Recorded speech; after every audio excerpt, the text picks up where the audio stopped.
Hello and welcome back to my channel. My name is Hannah. I am a non-diet intuitive eating dietitian, and today I'm here to give you some tips on how to get your hunger cues back if you feel like they are just all out of whack. Intuitive eating tends to get misconstrued as the hunger and fullness diet, and while there is so much more to intuitive eating than just eating when you're hungry and stopping when you're full, it is true that hunger and fullness are key parts of this non-diet approach. Now, if you are new to intuitive eating, I have made a few other videos about it, so I will link those below. And I also have an intuitive eating membership where you can learn more all about it with support from me as your dietitian. Because intuitive eating does involve tuning in to your hunger and fullness, it can seem nearly impossible for those who maybe don't have really consistent, trustworthy hunger cues. I know a lot of you can probably relate to that, right? It's like, what does hunger really even feel like? When do we actually stop eating? Is it okay to eat when we're not hungry? This all just helps to illustrate how, once again, intuitive eating is more than just eat when you're hungry, stop when you're full. There are a ton of moving pieces to that. In this video, I want to go over 7 possible reasons why your hunger may be stunted or why your hunger cues feel like they're not really trustworthy. And don't worry, we are then going to go into how to work on getting those hunger cues back so you can start to eat more intuitively. But first, let's do a quick science lesson on how appetite regulation actually even works. Now, you likely already know that food is an essential requirement for survival. And because of this, if we don't eat enough, our body will respond to make sure that we do.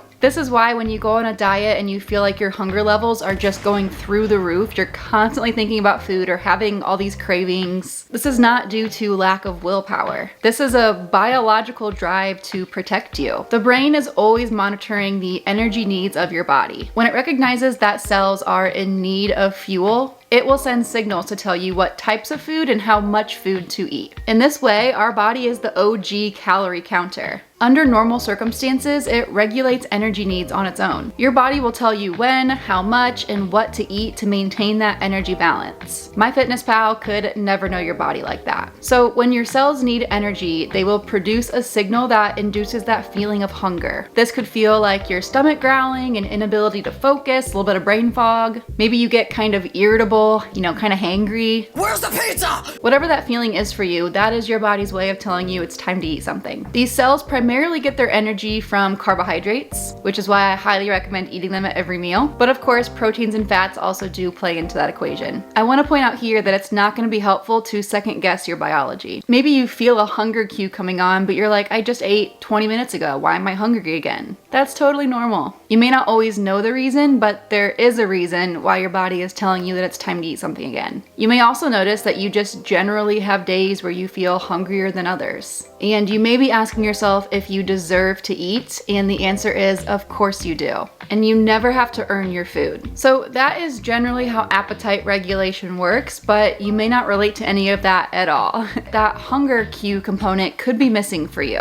If you're someone who feels like you don't really know what hunger feels like for you, or you just feel like you don't have hunger cues, there is likely a reason for that. So let's go over the possible 7 reasons why your hunger is stunted. The first one is dieting. You guys knew I was gonna go here. It becomes really easy to tune out your hunger when you've been chronically dieting. There aren't many diets out there that tell you to eat whenever you feel hungry. Instead, there's usually a set of arbitrary rules telling you when, what, and how much to eat. You may have gotten pretty good at ignoring your hunger. Eventually, after being ignored long enough, the hunger cues just stop. Your body's kind of like, what's the point of sending these cues if they're not going to be responded to anyway? The second possible reason is numbing. This one typically goes right along with dieting. Numbing refers to averting your hunger pangs using like calorie-free beverages, chewing on some gum, or eating low-calorie filler foods like fresh vegetables. This temporarily tricks the stomach into a sense of fullness. But your body is smart and it knows it is not getting the nutrients that it needs. So once again, after just continuously being ignored or numbed, the hunger cues just kind of stop. The third possible reason why your hunger cues are stunted is chaos. If your life is just crazy busy, it can be really easy to suppress that hunger, whether it's intentional or not. Maybe initially you do feel those hunger cues, but because you're so busy with work or whatever it is throughout the day, you think to yourself, oh, I don't have time to eat right now. I'm just going to suppress or ignore this hunger. Maybe you use one of those numbing strategies I mentioned a minute ago,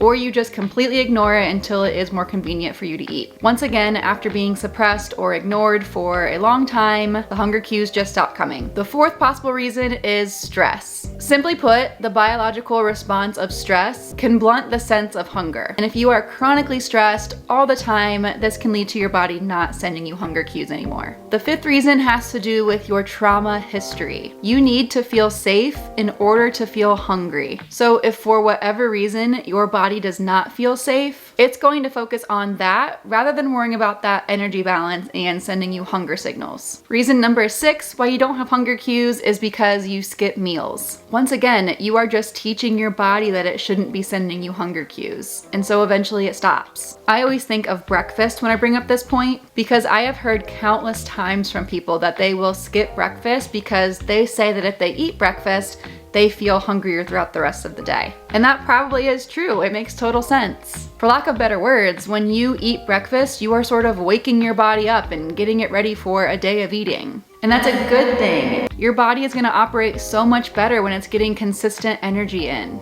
But if you've been a breakfast skipper for a long time, your body is just gonna get used to not sending you hunger signals in the morning. And while this may sound like a dream to the intermittent fasters, a lot of times it backfires when we are trying to make up for lost time later in the day. This can present itself in binge type eating for a lot of people. All right, our last possible reason number 7 why you are not getting hunger cues is because you are not meeting your basic needs. If you are not getting enough sleep or alone time to recharge, this can in many ways disrupt connection to your body. And when we don't feel connected to our body, we can't really interpret what it's telling us. So this can lead to your body just not sending you those cues anymore, or you not knowing what those cues feel like or sound like. If while I was going over those 7 possible reasons, you were just screaming at your phone, yes, that's me, I totally relate to that, let's go over how you can get those hunger cues back. The first step is going to be to reject the diet mentality. This is the first principle of intuitive eating for a reason. As I've mentioned, dieting can be a really big reason why you don't feel hunger.